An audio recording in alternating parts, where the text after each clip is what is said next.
موږ ته دا هم ښوول سوي چې رضایت مهم دی او همدارنګه دا چې د مخالفت کولو جرأت او عقلي دلایل هم باید موجود وي او برعکس د بل نظر زغمل هم ډېر ارزښت لري. هغه کسان او میلمانه چې دلته حاضر دي موږ د هغو څخه ځینې پوښتنې اخلو او هڅه به وکړو چې دا بحث د شاوخوا 30 دقیقو په موده کې مخته یوسو. دا 30 دقیقې د دغو پوښتنو لپاره ځانګړي دي چې تاسو یې کوئ او په همدې ډول به زموږ 2 ساعته بحث بشپړ سي. دلته 2 یا 3 بنسټیزې خبرې دي چې موږ باید پرې پوه سو. موږ باید ډېر احتیاط وکړو په ځانګړي ډول د هر ډول شعاري خبرو او احساساتي نارو څخه لازمه نه ده چې موږ پکښې ګډون وکړو ځکه هیڅ شور او بېنظمي نسته. ټوله نړۍ دا هر څه تر نظر لاندې ویني او ګوري یې. که څوک غواړي وګوري او قضاوت وکړي نو باید خپل وقار، طرز او دریځ وساتي.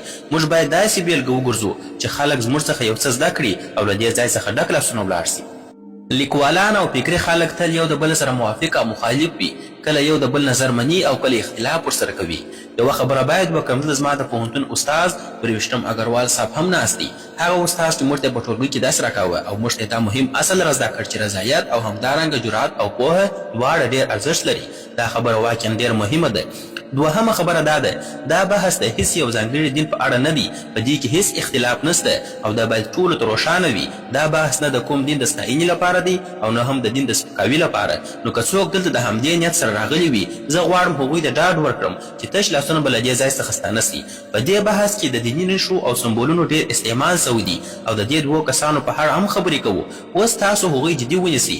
خو دا دواړه ډېر ښه خلک دي. موږ پرون ماښام د شای لپاره سره ناست وو، ډېر خندونکي حالت او مجلس وو. د دوی ترمنځ دا هم وسول چې عکس واخیستل سو. همدارنګه د عکس اوس په انټرنیټ کې لاس په لاس کیږي. همدا خبره د خلکو ترمنځ ګرمه سوې ده. دا دواړه کسانو د یو ارام، متوازن او سوکاله بحث لپاره موافقه وکړله. د ټویټر خبرې یوازې تر ټویټر پرې محدود دي. که څه هم ایلن ماسک اوس دې ته ایکس وایي. اوس زه غواړم دا بحث له دې علماو او پوهانو سره راپیل کړم. که څه هم دوی پېژندنې ته اړتیا نه لري خو بیا هم د ژورنالیزم د اصولو له پلوه پېژندنه ضروري ده. زموږ سره مفتي شمائل ندوي صاحب موجود دی. یو اسلامي عالم او علمي شخصیت دی. له کلکتې سره تړاو لري. هغه د واهن فاونډیشن بنسټ ایښودونکی دی. د لکنو ښار اوسېدونکی دی او د معتبرو دیني مدرسو له ډلې څخه د دارالعلوم له دوحة العلماء څخه فارغه سوی دی.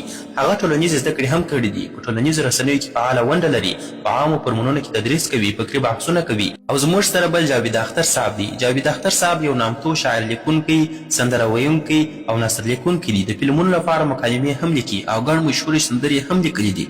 تر دې هاخوا هغه د علمي تفکر، عقلانیت او د الحاد ښکاره بیلګه ده چې د الحاد په اړه پراخ نظر لري. ښاغلو، د ټولو دا پوښتنه چې آیا خدای سته، هر څوک هڅه کوي جواب یې پخپله پیدا کړي. ځینې خلک د هغه په ذریعې پسې ګرځي چې ورته د خدای ذره وایي او ځینې په نورو کشفیاتو پسې ګرځي. دا پوښتنه هڅه کوي دا تشریح کړي چې کائنات څنګه د مادې بڼه خپله کړې، د پیدایښت او وخت څخه مخکې څه وه او د عقل او دماغ کشفیات پکښې څه دي، د طبیعت په بهیر کې څنګه دا واده کوي. زه هیله لرم چې نن به موږ دا بنسټیز اصول زده کړو او خپلو پوښتنو ته به ځوابونه پیدا کړو. د لومړي کس ته بلنه کوم چې سټیج ته راسي مفتي شمائل ندوي صاحب. مهرباني وکړئ راسي.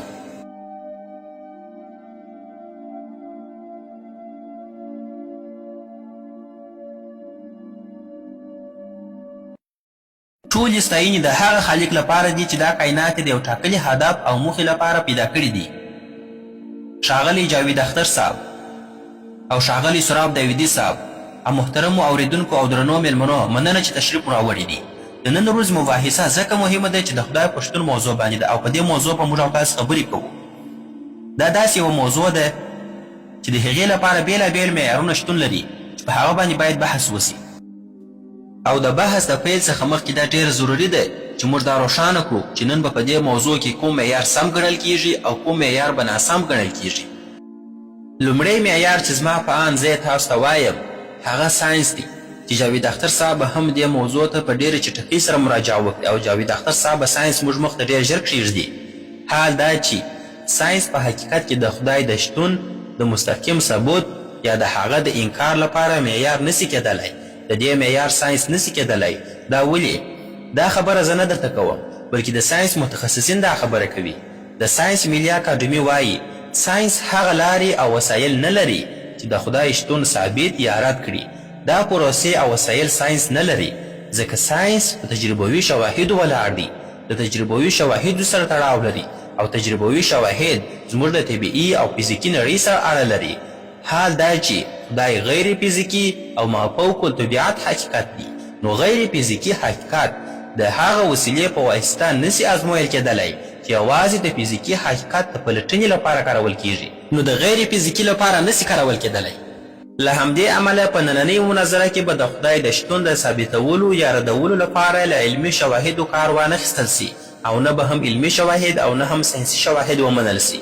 دوهم معیار کېدای سي وحی وي، یعنې دا چې د وحی له لارې دا ثابته کړو چې آیا خدای سته که نسته، خو دا معیار به هم نه منل کیږي. دا ولې؟